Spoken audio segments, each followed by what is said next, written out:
Halo pemirsa, Weekly Report kembali hadir di sela-sela aktivitas Anda. Bersama saya Ishakan yang akan memberikan rangkuman berbagai berita teraktual yang terjadi selama satu pekan terakhir. Menko Polkam pastikan tak pandang bulu ungkap judi online di Kemkom Digi.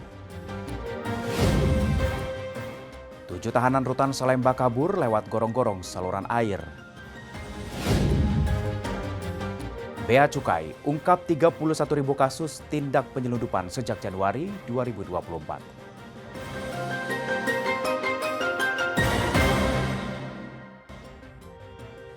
Informasi pertama pemirsa, Menteri Koordinator Bidang Politik dan Keamanan atau Menko Polkam Budi Gunawan memastikan pihaknya tidak akan pandang bulu dalam mengungkap kasus judi online yang melibatkan pegawai Kementerian Komunikasi dan Digital.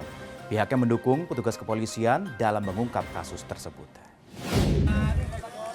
Ditemui di kantor pusat Bea dan Cukai, Menteri Koordinator Bidang Politik dan Keamanan atau Menko Polkam Budi Gunawan memastikan pihaknya tidak akan pandang bulu dalam mengungkap kasus judi online yang melibatkan pegawai Kementerian Komunikasi dan Digital. Menurut pria yang akrab disapa BG ini, saat ini Polri masih melakukan penyidikan untuk mencari tahu keterlibatan pihak lain dalam pusaran kasus judi online tersebut. Dirinya memastikan tidak akan membiarkan petugas kepolisian diintervensi oleh pihak manapun dalam menyelidiki kasus tersebut. Terkait adanya sorotan terhadap mantan Menteri Komunikasi dan Informatika Budi Aris Setiadi dalam pusaran kasus judi online, Budi Gunawan memastikan belum ada bukti tersebut. Hormati apa yang dilakukan oleh Polri ya. Polri sedang bekerja keras untuk terus mengungkap kasus-kasus judi online. Juga proses hukum sampai dengan tuntas. Kita tunggu saja, nanti secara teknis bisa ditanyakan dari Polri gitu. Namun kita juga harus menghormati upaya-upaya hukum maupun juga pembelaan hukum yang dilakukan oleh mungkin pihak-pihak yang dipersangkakannya. Diketahui Polda Metro Jaya hingga saat ini telah menetapkan sebanyak 18 tersangka dalam kasus judi online yang juga melibatkan oknum Kementerian Komunikasi dan Digital atau Komdigi.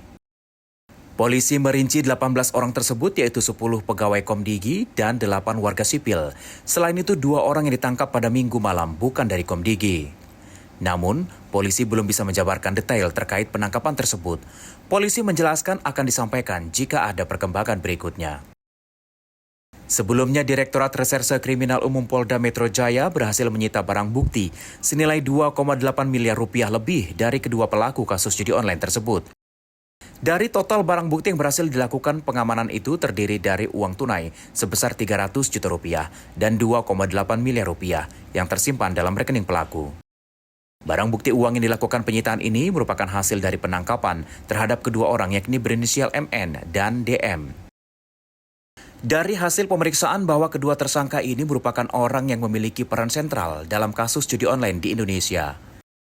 Ia menjelaskan pelaku MN adalah orang yang menyetor uang dan menyetorkan daftar laman judi agar bisa dilindungi oknum pegawai Komdigi.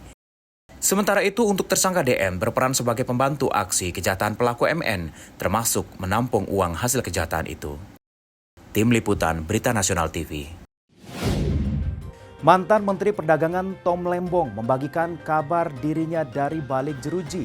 Ia menuliskan surat yang ia bagikan melalui akun Instagramnya.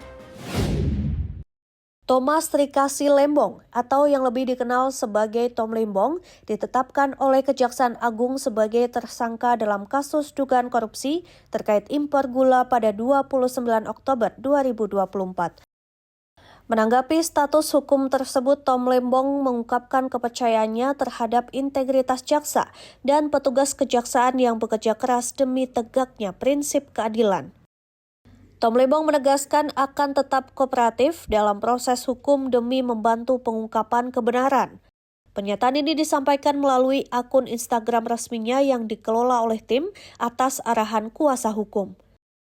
Melalui akun @tomlembong, ia berterima kasih kepada masyarakat yang masih memberikan dukungan, serta menyampaikan rasa syukurnya atas doa dan kepercayaan yang terus diberikan. Tom berjanji akan terus berkontribusi dan mengabdi untuk bangsa, seraya berharap agar Tuhan selalu memberkati Indonesia. Pemirsa, Presiden Prabowo Subianto menyatakan sikap tegasnya terhadap korupsi dan menekankan pentingnya kemudahan investasi di Indonesia. Pernyataan ini disambut baik oleh anggota Korporasi Usindo, khususnya terkait rencana investasi dalam energi terbarukan dan teknologi karbon. Dalam pertemuan dengan anggota Korporasi Usindo, Presiden Prabowo Subianto menegaskan sikap tegasnya terhadap isu korupsi yang ia sebut sebagai kanker bagi perekonomian Indonesia. Prabowo menyatakan tidak ada toleransi untuk praktik korupsi di semua tingkatan pemerintahan. Menteri Investasi dan Hilirisasi Rosan Roslani yang turut hadir dalam diskusi tersebut mengungkapkan bahwa pernyataan Presiden Prabowo mendapat apresiasi positif dari pihak AS. Bahkan Presiden Prabowo menekankan agar setiap kendala atau praktik korupsi dilaporkan langsung kepadanya sebagai komitmen untuk menjaga iklim investasi yang bersih dan transparan. Isu energi terbarukan juga mendapat perhatian khusus dalam pertemuan ini. Beberapa perusahaan energi besar menyatakan minat untuk berinvestasi dalam teknologi carbon capture dan geothermal guna mendukung target net zero emission Indonesia.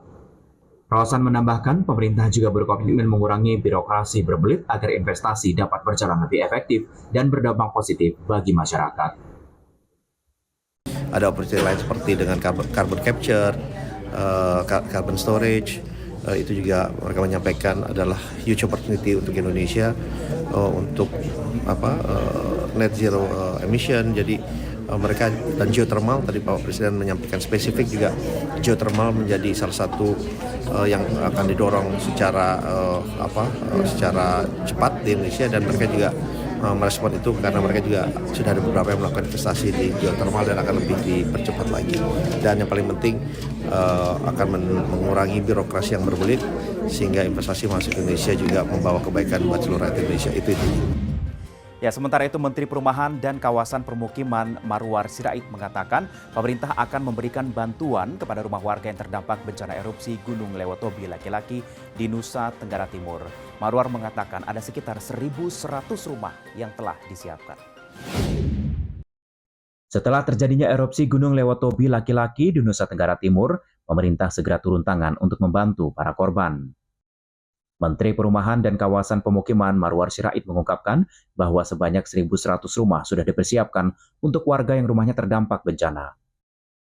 Dengan langkah ini diharapkan bisa meringankan beban masyarakat yang sedang menghadapi kesulitan pasca erupsi.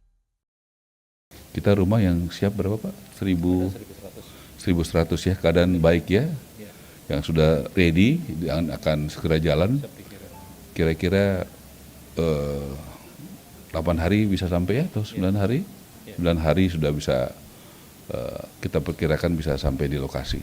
Nah tentu ada tahapan verifikasi oleh Pak Nusron dari ATR, karena tanahnya mesti clear and clean, begitu. Dan dari aspek lain, dari tempat bekerja, karena kebanyakan petani ya, dan juga petani ya Pak ya, kebanyakan. Jadi kita juga pertimbangkan titiknya harus juga jangan terlalu jauh dari tempat bekerja, tapi juga yang aman. Jadi variabel-variabel itu tidak jauh dari antara rumah dan tempat pertanian bekerja, juga dari titik lokasi yang aman, itu menjadi pertimbangan kami. Informasi lainnya akan kami hadirkan usai jeda. Tetaplah bersama kami di Weekly Report.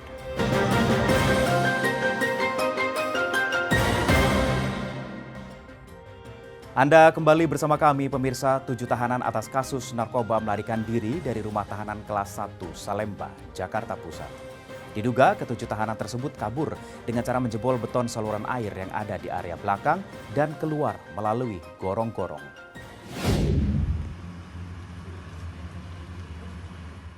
Melalui gorong-gorong saluran air ini, ke-7 tahanan rutan kelas 1 Salemba, Jakarta Pusat dikabarkan melarikan diri.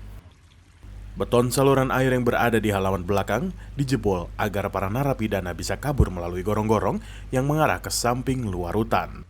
Dari informasi yang berhasil kami himpun di lokasi kejadian, ke-7 tahanan tersebut merupakan tahanan atas kasus narkoba.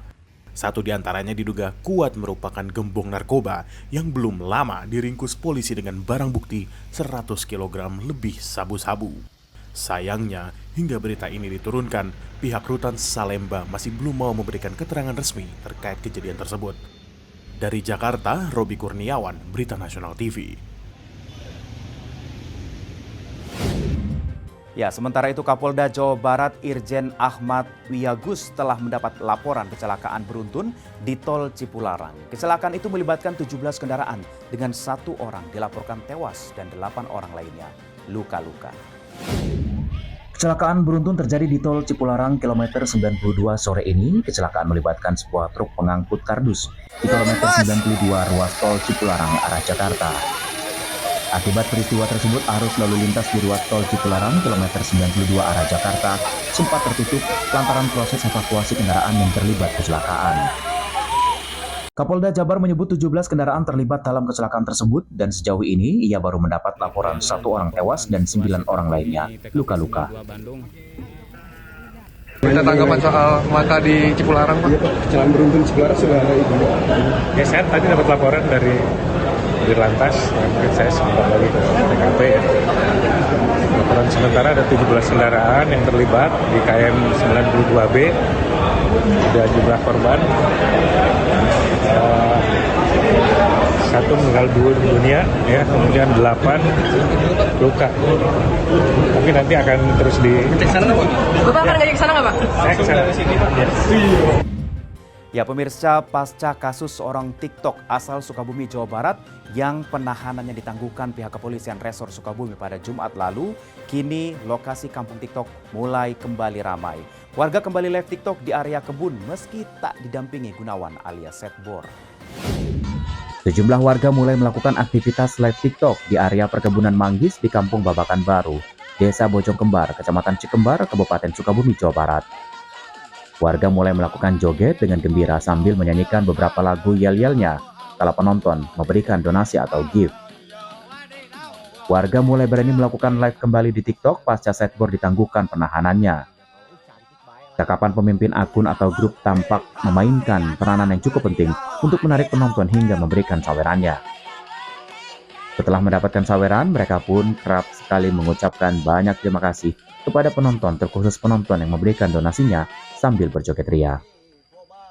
Untuk tersangka G alias Setbor telah dilakukan penangguhan penahanan oleh Satreskrim Polres Sukabumi sejak hari Jumat tanggal 8 November 2024. Untuk penangguhan penahanan tersebut memang ini sudah diatur dalam KUHP, di mana hal ini dapat dilakukan apabila ada permohonan dari tersangka.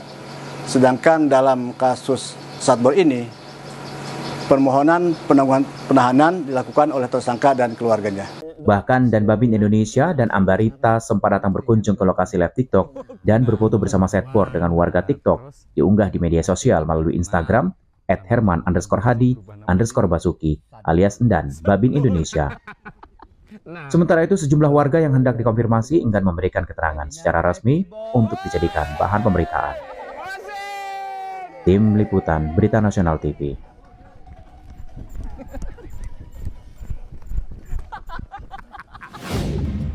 Kapolri Jenderal Polisi Listio Sigit Prabowo menegaskan bahwa Polri akan berantas kasus judi online secara serius. Lebih lanjut, Listio Sigit menegaskan tidak segan-segan untuk menindak anggota kepolisian yang terlibat kasus judi online. Dirinya mengatakan kepolisian bekerja sama dengan kementerian atau lembaga terkait seperti Pusat Pelaporan dan Analisis Transaksi Keuangan dan Otoritas Jasa Keuangan dalam menelusuri harta kekayaan pelaku untuk disita dan diserahkan ke negara. Menurutnya, selain memberantas judi online, pencegahan perlu dilakukan. Oleh karenanya, kepolisian juga meminta kepada seluruh tokoh, kementerian, dan pemerintah daerah dalam upaya pencegahan. Lebih lanjut, Listio Sigit menegaskan tidak segan-segan untuk menindak anggota kepolisian yang terlibat kasus judi online. Saat ini pemeriksaan yang kita lakukan masih belum selesai. Tadi malam anggota kami baru kembali dari Malaysia untuk menangkap 2 pelaku buron dan saat ini sedang dalam pendalaman untuk mengembangkan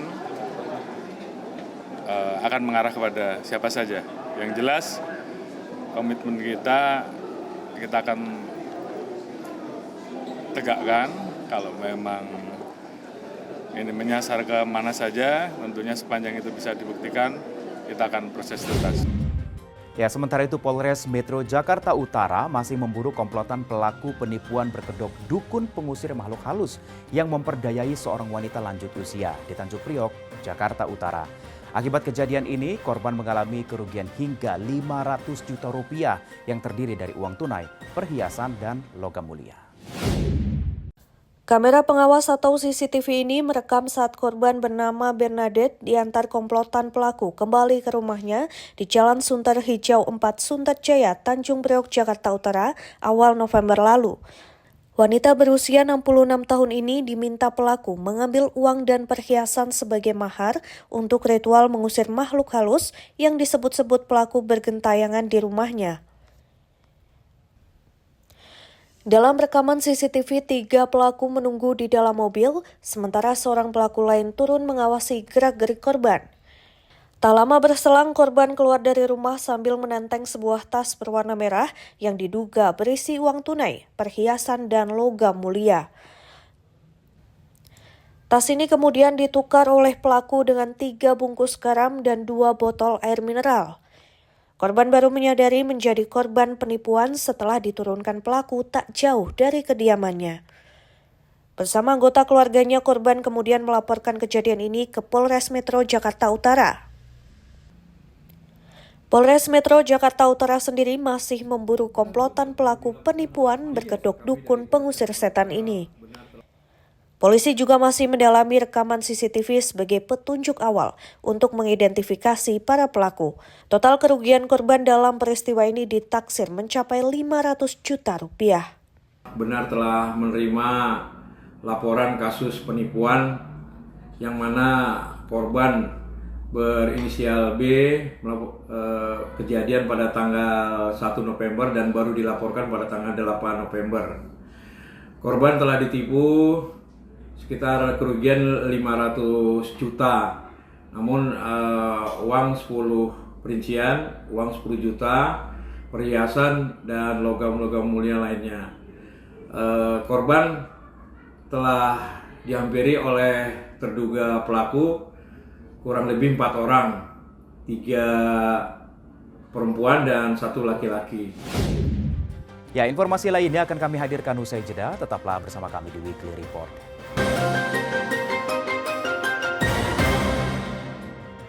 Terima kasih Anda masih bersama kami, pemirsa. Bea Cukai telah melakukan penindakan sebanyak 31.275 kasus penyelundupan dalam kurun waktu Januari hingga November 2024.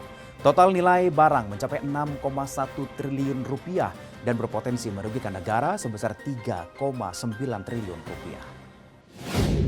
Menteri Keuangan Sri Mulyani mengungkapkan Bea Cukai telah menindak 31.275.000 kasus penyelundupan sejak Januari 2024. Ia katakan nilai total barang mencapai 6,1 triliun rupiah. Sri Mulyani katakan para pelaku bisa melakukan 5.000 hingga 10.000 penyelundupan tiap bulannya. Akibat perbuatan mereka, negara berpotensi mengalami kerugian hingga 3,9 triliun rupiah. Sejak awal tahun 2024 ini telah dilakukan penindakan penyelundupan di bidang kepabeanan dan cukai sebanyak 31.275 kali Bapak Menko.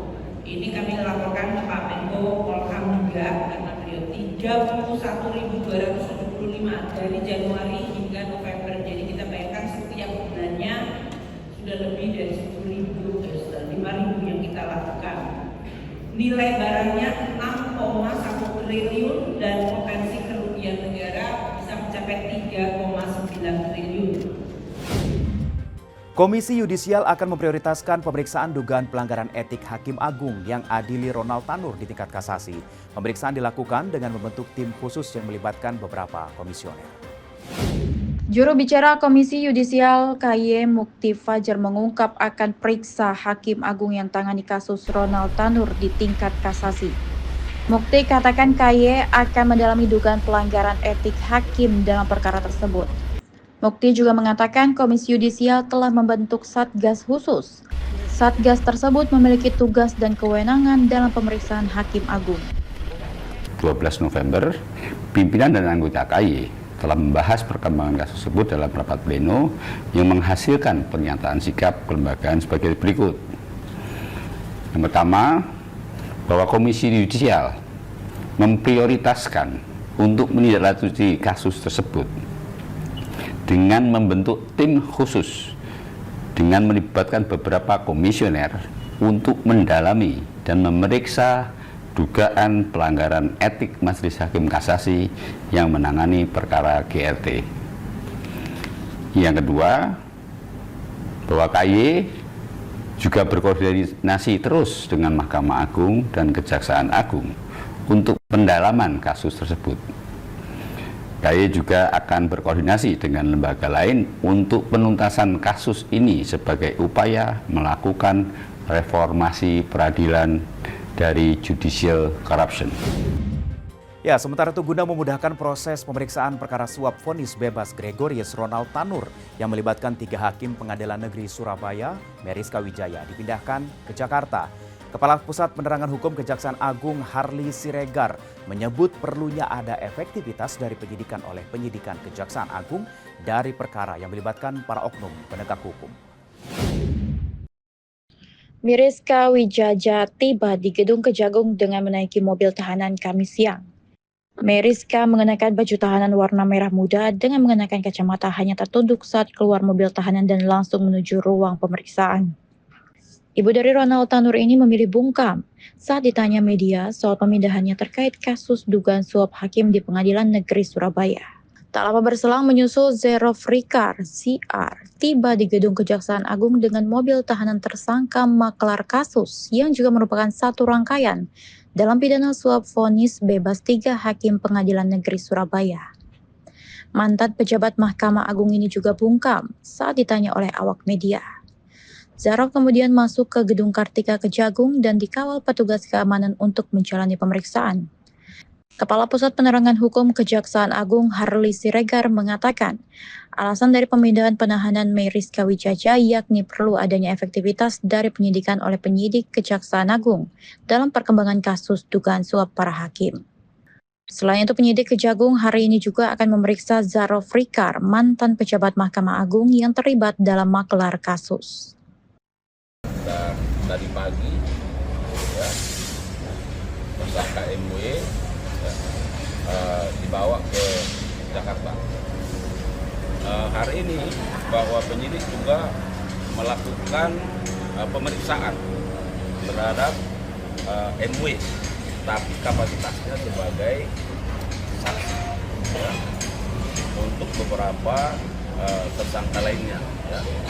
Jadi kalau kita hitung, tentu sudah ada tersangka 3 hakim yang sebelumnya, kemudian ada LR, pengacara, ada ZR, dan MW, ya. Jadi ada 6 tersangka. Calon Gubernur Sumatera Utara Edi Rahmayadi dan Bobi Nasution terlibat adu argumentasi dalam debat ketiga Pilgub Sumatera Utara terkait protokol pertemuan dengan Menteri Pusat. Peristiwa itu terjadi dalam debat terbuka Pilkada Sumatera Utara yang disiarkan langsung oleh KPU. Debat ketiga Pilgub Sumut memanas saat petahana Edi Rahmayadi mengkritik Bobi Nasution yang semasa menjabat Wali Kota Medan kerap menemui menteri tanpa melalui DPR. Menurut Edi, prosedur yang benar adalah berkoordinasi melalui DPR, khususnya Komisi 2 dan 5. Edi menegaskan secara hierarki Bupati dan Wali Kota seharusnya berkoordinasi melalui Gubernur yang merupakan perpanjangan tangan pemerintah pusat di daerah. Menanggapi kritik tersebut, Bobi meminta maaf jika dianggap telah melangkahi wewenang Gubernur. Namun Bobi lantas membalas dengan mengungkapkan bahwa Edi pernah meminta bantuannya untuk bertemu menteri saat dia menjabat sebagai Wali Kota Medan. Bobi juga berjanji jika terpilih sebagai gubernur akan memfasilitasi pertemuan antara kepala daerah sesumut dengan menteri dan DPR RI. Saya tahu Anda sampaikan Anda memfasilitasi menjumpai DPR RI, menjumpai DPD. Kenyataan di wali kota saja itu langsung ke menteri, tidak ke DPR. Saya tahu itu karena saya datang ke DPR RI. Iya Pak, mohon maaf Pak. Seingat saya Bapak juga pernah minta tolong saya ketemu menteri pas saya jadi wali kota Pak. Mohon maaf sekali lagi.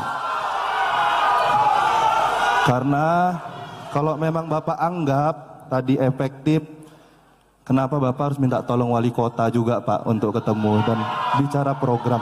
Tapi nggak apa-apa Pak, itu kita lakukan sama-sama. Tidak ada kepentingan pribadi. Ya, demikian rangkuman berita kali ini. Jangan lupa tetap saksikan Weekly Report untuk update berita selanjutnya yang tayang setiap minggu hanya di Berita Nasional TV. Saya Isakan yang mewakili seluruh kru dan kerabat kerja yang bertugas pamit dari hadapan Anda. Sampai jumpa dan happy weekend.